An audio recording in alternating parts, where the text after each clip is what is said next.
I discovered something was wrong. When I went to withdraw money, my account suddenly had an extra 750,000. I couldn't believe my eyes. I tried withdrawing more, and the ATM began spitting out cash non-stop. Everyone around me was stunned. Not wanting to linger, I quickly stuffed the money into my bag and rushed out of there. Back home, my landlord hurriedly found me, saying dozens of packages had arrived that afternoon, each one particularly heavy. To get the landlord to leave quickly, I paid several months' rent in advance. But when I turned on the lights, I was shocked. The room was piled high with boxes, stacked like a small mountain. I casually opened one box and found things I'd never seen before, along with large amounts of ammonium nitrate and various advanced weapons. Then I opened another envelope which contained several passports, all bearing my name. I was completely bewildered. Just then my phone suddenly rang. I answered nervously. The person on the other end said the police would arrive in 1 minute, and if I didn't want trouble, I should leave immediately, head to the nearest train station and await further instructions. I quickly looked out the window but saw nothing suspicious. The caller warned me the room was full of evidence, and if arrested, I'd be framed as a member of a terrorist organisation.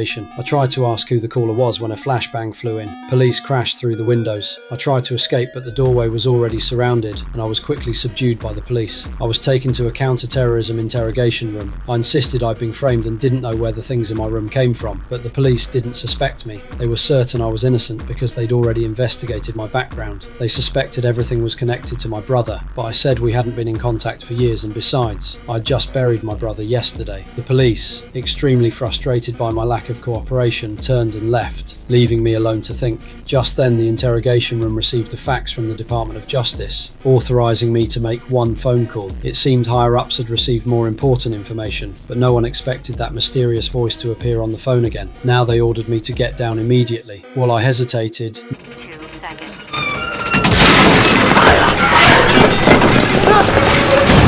new instructions appeared on the display screen, commanding me to jump down quickly. I wanted to refuse, but the supervisor and others had already arrived, so I had no choice but to jump. Using the middle eaves as a buffer, I landed safely on the tracks below. The next second, a train came speeding toward me. Seeing this, I quickly got up to dodge.